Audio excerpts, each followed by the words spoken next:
이유가 볼 때는 우리가 미국한테 굴종을 해야 된다, 일본같이 그렇게 생각은 하지 않고 있기 때문에 트럼프가 30% 관세를 매기겠다고 나왔을 때 이유는 자존심이 상하죠. 중국도 이제 동원할 수 있는 수단을 다 동원했죠. 중국도 따라서 100% 넘게까지 올리고, 그리고 나서 히토류 카드를 꺼냈습니다. 브라질 룰라 대통령 같은 경우가 대표적인데, 여기저기 다니면서 우리가 왜 달러만 써야 돼? 우리도 달러를 대체할 다른 시스템을 만들어야 될 거야 라고 이야기를 합니다. 미국의 심기를 크게 거슬리는 거죠. 왜냐하면 트럼프 관세 조치에 가장 강력히 반발한 국가는 어디이며 그 이유는 무엇이었나요?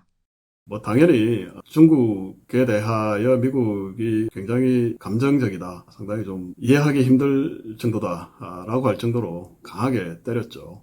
심지어 중국에 대한 상호관세를 145%까지 올렸지 않습니까? 그러니까 중국 입장에서는 지금 국내 경제가 부동산 버블이 붕괴하면서 국내 경제도 상당히 안 좋은 상태인데, 트럼프 정부까지 저렇게 감정적으로 치고 나오니까 강력하게 반발할 수밖에 없었습니다. 그리고 또 이유를 들 수가 있습니다. 유럽 같은 경우에도 트럼프가 상호관세를 30%까지 올리겠다라고 이야기를 했지 않습니까? 이유는 사실 대부분 많은 국가들이 미국과 나토를 통해서 군사 동맹을 형성하고 있습니다. 그런 상태이고 미국이 서비스 무역 흑자를 이유한테 굉장히 많이 가지고 오고 있습니다. 그러니까 이유 같은 경우도 상당히 반발했습니다. 그리고 이제 캐나다가 있죠. 캐나다 같은 경우에는 미국하고 거의 맞붙어 있고, 다리만 하나 건너면 운전해서 갈 수 있는 나라고, 평상시에는 캐나다는 미국을 거의 형제국가와 같이 생각을 했죠. 시스템도 비슷하고. 그래서 트럼프가 2기를 시작하자마자 첫 관세 대상으로 중국, 멕시코와 함께 캐나다를 때렸죠. 25% 관세를 때렸습니다.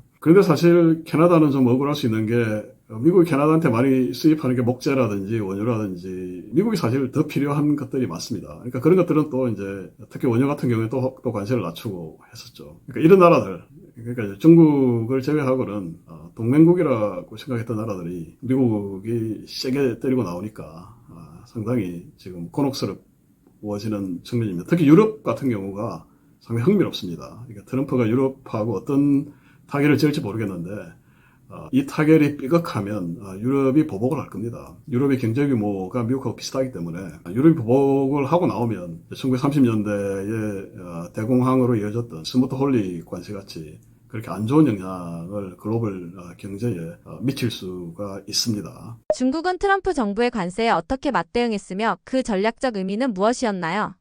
트럼프 대통령이 중국에 대해서 관세를 부과하기 시작했던 것이 이번이 처음이 아니죠.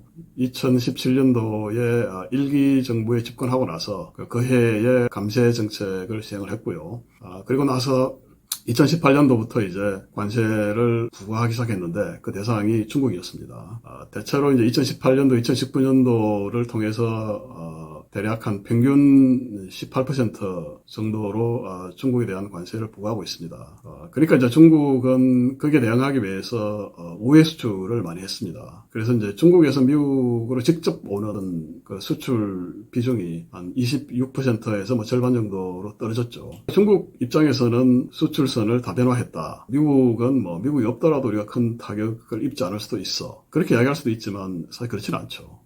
미국이 사주는 것들이 또 고부가 가치 어떤 제품들이 많을 것이기 때문에 그렇지는 않습니다. 그런데 이제 미국 관세 전쟁의 어떤 의도가 중국 입장에서는 불손한 거죠. 그러니까 패권, 그러니까 경제 패권, 달러 패권을 유지하기 위한 수단으로 사실 건드리지 말았어야 돼. 관세를 쓴다. 이건 굉장히 좀 불공정하다라고 중국이 생각할 수 있는 겁니다. 중국 입장에서도 대략 한 25% 정도 관세면 우리도 어떻게 한번 버텨보겠다라고 할 수가 있는데, 이 관세가 감정적으로 올려서 145%까지 올라가고 하니까 중국도 이제 동원할 수 있는 수단을 다 동원했죠. 중국도 따라서 맞불로 관세를 같이 올리고 100% 넘게까지 올리고, 그리고 나서 이제 히토류 카드를 꺼냈습니다. 그러니까 히토류가 자석, 그러니까 모터를 생산하는 데 쓰이는 자석의 원료이지 않습니까? 그러니까 히토류가 없으면, 아니면 히토류 자석이 없으면 컴퓨터, 자동차, 항공기, 첨단 무기까지 올 스톱이 된다 그러죠, 생산이.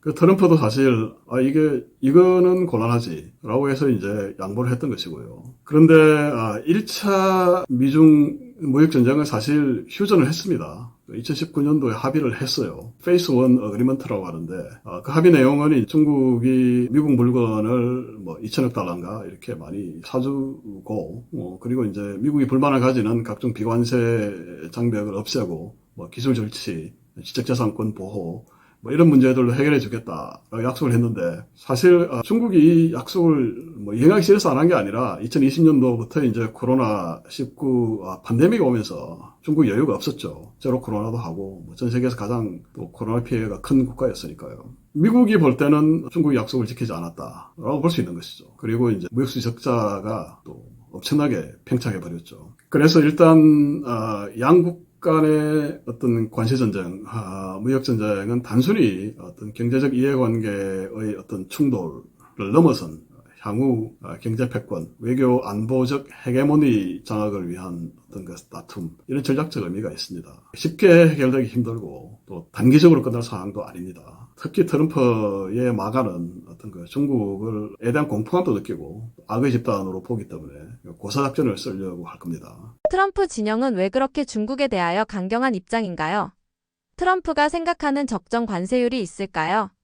말씀드렸듯이 미국이라는 나라는 과거부터 끊임없는 팽창을 거듭을 했습니다. 그러니까 처음에는 1620년이었죠. 당시에 뭐 유럽에서 변방국가 중에 하나였던 영국이 버지니아의 어떤 뭐 영국 국왕의 하나의 그 벤처 프로젝트 비슷하게 이민단을 모집을 해서 정착을 시작했습니다. 그게 이제 남동부 지방이고요. 뭐 이쪽에서 굉장히 고생을 많이 하다가 담배를 재배하기 시작하면서부터 어느 정도 이제 자리를 잡고 농업 위주로, 플랜테이션 농업 위주로 발전을 했죠. 그리고 이제 북부에는 메이플라워 호를 비롯해서 청교도들이 종교적 자유를 찾아서 대거 보스턴 인근으로 왔습니다. 그쪽은 이제 뭐 해상 무역이라든지 아니면 이후에 이제 북동쪽은 제조업, 그러니까 산업 위주로 발전을 했습니다. 두 지역이 굉장히 이질적인 두 집단이 왔습니다. 그래서 계속 맞붙었고요. 그런데 이제 살아남기 위해서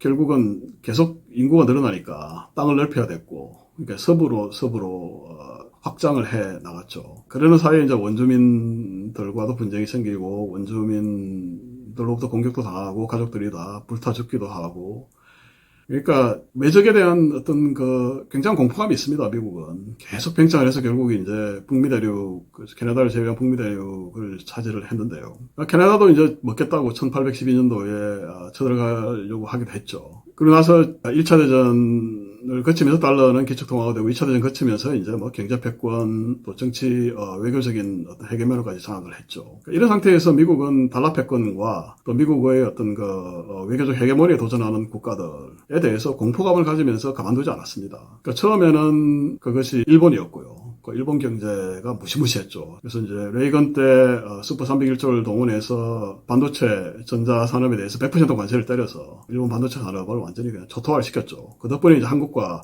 대만이 사실 혜택을 본 거고요. 그 전에는 이제 소련도 마찬가지로 미국이 각종 봉쇄, 중국과 손을 잡고 소련을 붕괴시켜버렸죠. 그리고 나서 이제는 중국인데, 그 미국은 중국을 많이 도와줬는데 중국 경제도 키워주고 WTO에도 가입시키고 했는데 투자도 많이 하고 시진핑 정부 정권 들어서서 이제 미국 헤게모니를 차지하겠다, 미국을 제껴버리겠다고 나오니까 격분을 하는 겁니다. 또 공포심도 작용을 하고요. 그게 이제 어떤 관세 정책의 기본적인 배경이 됩니다. 유럽연합은 트럼프 관세 조치에 대해 어떤 정치적 외교적 전략을 취했으며 그 효과는 어떠했나요? 사실 트럼프가 1987년도 40세 때에 전국적인 광고를 하면서 견제했던 대상이 일본뿐만이 아니었죠. 당시에는 서독, 그러니까 독일이 자동차라든지 기계류 이런 쪽에서 굉장한 경쟁력을 가지고 또 미국에 대한 무역 흑자를 늘려고 있었습니다. 근데 미국이 이제 그 군사적 동맹관계이기도 하고 또 견제를 하니까 사실 독일이나 유럽은 어떤 면에서 보면 좀 알아서 무역수지 흑자를 통제했던 부분이 있습니다. 무역수지 흑자를 줄이려고 노력했던 부분이 있습니다. 또 유럽연합 자체가 또 규모가 거의 미국에 맞먹는 사이즈이기 때문에 크죠. 그런데 EU 자체는 기본적인 기업 가버넌스라든지 경제정책 특히 이제 환경 정책이 미국과는 많이 다르죠. 굉장히 좀 진보적인 그런 입장입니다. 그래서 이제 EU의 정책이 어떤 반독점 정책 같은 경우가 미국의 빅테크들이 진출하는데 큰 그림돌이 되고 있죠. 그걸 미국이 사실 굉장히 크게 반감을 가지고 있습니다. 그렇지만 EU가 볼 때는 미국은 뭐 굉장히 센 나라고, 자기들 안보를 도와줘야 될 나라고, 또 혁신을 일으키는 나라고, 또 어떤 열등감을 느끼면서도 또 미국이 그렇다고 해서 우리가 미국한테 굴종을 해야 될 대상이다, 일본같이. 그렇게 생각은 하지 않고 있기 때문에, 트럼프가 저렇게 30% 관세를 매기겠다고 나왔을 때, 이유는 우선, 자존심이 상하죠. 유럽은 어떤 미국의 근본인데 이제는 완전히 무시하고 유럽이 트럼프 일종의 황제한테 굴복하다시피 나오니까 자존심이 상했을 겁니다. 그러면서도 이제 아마 일본이 이제 타결하는 모습을 보면서 유럽도 우리도 그러면 대화가 되겠구나. 이게 우리를 감정적으로 다루려는 것보다는 일종의 협상의 전략이었구나 하고 안심하는 부분이 있을 겁니다. 그런데 이게 트럼프의 특성이 카프리셔스라고 하죠. 굉장히 변덕스럽기 때문에 이유도 사실 어떻게 대처를 해야 될지 지금 현재 상당히 좀 곤혹스러운 입장일 겁니다. 트럼프의 관세 정책이 신흥국에 미친 영향은 무엇이며 이들 국가의 대응은 어떠했나요?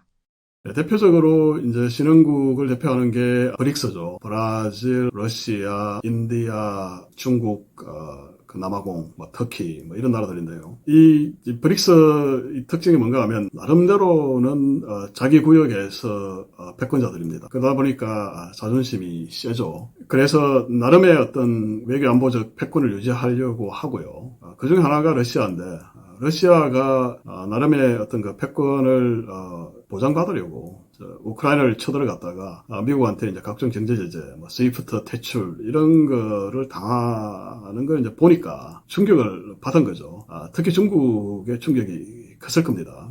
그러면서 이제 이들이 생각한 게 이게 달러 패권, 스위프트가 나중에 우리한테도 독이 될 수 있겠구나. 우리가 이제 미국 입맛에 맞지 않는 어떤 패권 전략을 추구하면 미국이 우리도 때릴 수 있겠구나 라는 어떤 공포심을 가진 겁니다. 그래서 나름 이제 스위프트 체제에서 벗어나기 위해서 새로운 어떤 국제결제 시스템을 구상을 했죠. 근데 워낙 아직까지는 경제 규모가 약하고 또 금융에서 어떤 점유율이 낮다 보니까 큰 어떤 영향력은 아직까지는 없습니다. 그런데 이제 브라질 룰라 대통령 같은 경우가 대표적인데 여기저기 다니면서 우리가 왜 달러만 써야 돼? 우리도 달러를 대체할 다른 시스템을 만들어야 될 거야 라고 이야기를 합니다. 룰라는 이제 진보적인 인사하고 좌파하고 하니까 그렇게 이야기할 수 있는데 이건 트럼프나 미국의 심기를 크게 거슬리는 거죠. 왜냐하면 달러 패권이 주는 보이지 않는 혜택이 너무나 크다는 것을 잘 알고 있기 때문입니다. 그런 게 이제 반영이 돼서 사실 브라질에는 50% 관세, 그러니까 기본 관세율까지 합치면 60% 관세를 때리기로 한 거죠. 그래서 아마 브릭스는 단지 경제적인 이해관계를 떠나서 어떤 그런 미국의 패권 다툼까지 이제 반영이 되면서 협상이 이어질 것이라고 생각을 합니다. 세계무역기구는 트럼프 관세 전쟁에서 어떤 역할을 했으며 각국은 이를 어떻게 활용하거나 무시했나요?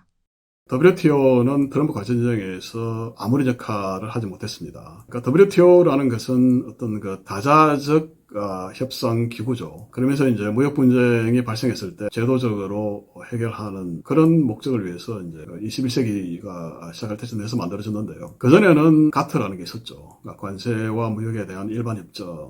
근데 WTO 같이 그렇게 이제 결정을 내리고 재판을 하고 하는 정도는 아니고 서로 이제 합의를 해서 다정한 협상을 통해서 관세율을 떨어뜨리는 게 목적이었습니다. 어쨌든 가트나 WTO나 다 자유무역 주의에 근거를 하고 있죠. 트럼프는 기본적으로 자유무역은 미국을 벗겨먹는 나쁜 시스템이라고 보기 때문에 일단 보호무역주의에 시동을 건 것이고요. 그러니까 이제 쌍무적인, 그러니까 1대1의 쌍무적인 협상을 하는 거지. 우리는 다자간 협상, 다자간 기구 같은 것은 인정을 안 할 거야. 그러니까 국제기구 자체를 트럼프는 좋아하지 않죠. 그래서 이번에 유네스코에서도 탈퇴했다는 이야기가 나오지 않습니까?